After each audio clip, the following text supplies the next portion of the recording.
Halo teman-teman semuanya, Assalamualaikum warahmatullahi wabarakatuh. Hai, bagaimana nih kabar teman-teman semuanya? Semoga dalam kondisi baik dan juga sehat ya.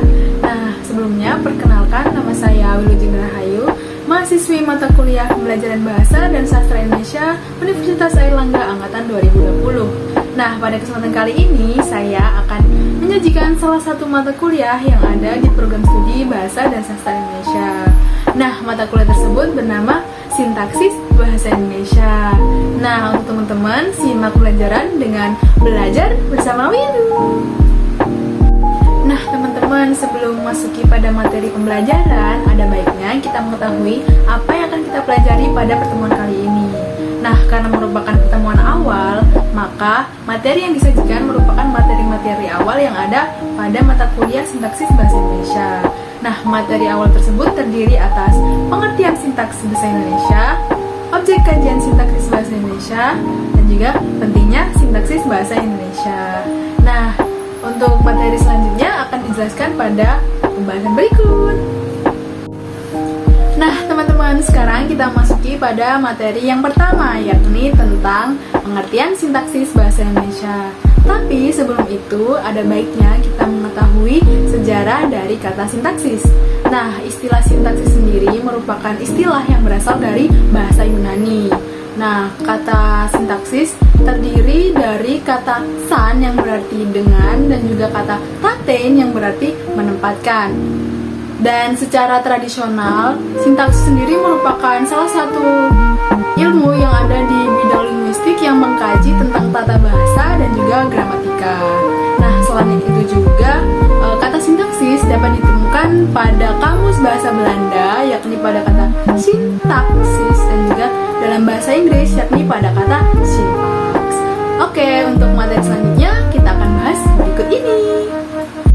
Oke teman-teman, setelah tadi kita sudah membahas mengenai sejarah dari kata sintaksis, sekarang kita akan bahas mengenai pengertian sintaksis bahasa Indonesia. Nah, pada kesempatan kali ini terdapat 3 ahli yang akan dimasukkan pada pengertian sintaksis bahasa Indonesia. Nah, pengertian yang pertama yaitu menurut Verhaeren. Beliau berpendapat bahwa sintaksis merupakan kajian yang menempatkan bersama-sama kata-kata menjadi kelompok kata atau kalimat dan juga kelompok-kelompok kata menjadi kalimat. Nah, yang kedua yaitu menurut Abdul Chaer. Beliau mengatakan bahwa sintaksis merupakan suatu subsistem kebahasaan yang mana membahas mengenai penataan dan juga pengaturan kata-kata ke dalam satuan yang lebih besar, yakni satuan bahasa. Nah, satuan sintaksis itu terdiri atas kata, frasa, klausa, dan juga kalimat, dan yang terakhir adalah wacana. Nah, yang ketiga yaitu menurut Harimurti Kridalaksana. Beliau mengatakan bahwa sintaksis merupakan cabang ilmu linguistik yang pelajari tentang pengaturan dan juga hubungan kata dengan kata atau antara kata dengan satuan yang lebih besar dalam suatu subsistem kebahasaan. Oke, setelah tadi kita bahas mengenai pengertian sintaksis menurut para ahli, sekarang kita akan move ke pembahasan selanjutnya yakni tentang objek kajian sintaksis bahasa Indonesia. Nah, untuk penjelasan lebih lengkapnya, yuk kita simak berikut. Oke teman-teman, setelah tadi kita sudah membahas mengenai pengertian sintaksis bahasa Indonesia menurut para ahli, sekarang kita akan membahas mengenai objek-objek kajian sintaksis bahasa Indonesia. Nah, ada apa aja sih objek-objek yang ada pada kajian sintaksis bahasa Indonesia?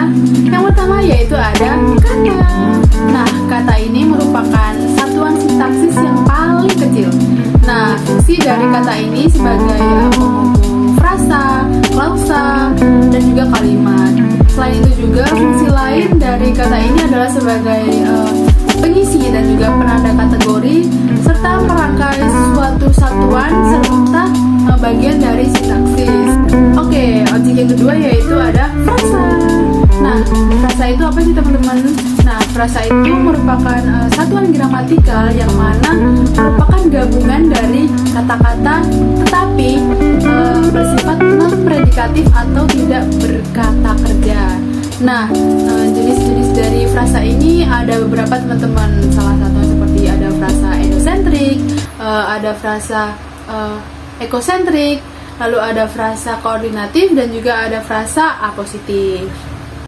Oke teman-teman, sekarang kita memasuki pada objek kajian sintaksis yang ketiga, yakni ada klausa. Nah, klausa itu apa sih? Nah, klausa itu adalah suatu satuan dalam sintaksis yang mana terdiri atas runtutan kata-kata tetapi bersifat predikatif atau berkata kerja. Nah, posisi dari klausa ini itu berada di atas dari frasa tetapi masih berada di bawah kalimat. Nah, klausa sendiri dibedakan menjadi dua teman-teman, yaitu ada klausa terikat dan juga klausa bebas. Oke teman-teman, kita masuki pada objek kajian yang keempat, yakni ada kalimat. Nah, kalimat ini merupakan satuan yang langsung digunakan dalam berbahasa teman-teman. Nah, kalimat ini terdiri atas konstituen dasar yang mana biasanya itu diselipi atau terdiri atas konjungsi, serta di dalamnya sudah ada intonasi yang final.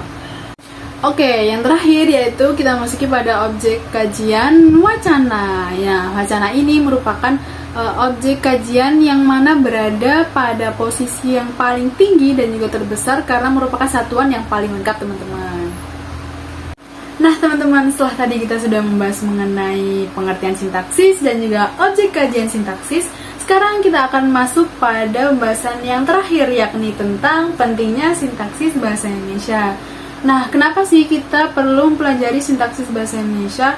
Nah, kita perlu mempelajari sintaksis bahasa Indonesia karena kita harus memahami dan juga mengetahui bagaimana kata-kata dalam suatu bahasa itu dapat dirangkaikan menjadi sebuah konstruksi yang berterima menurut kaidah sintaksis dalam suatu bahasa.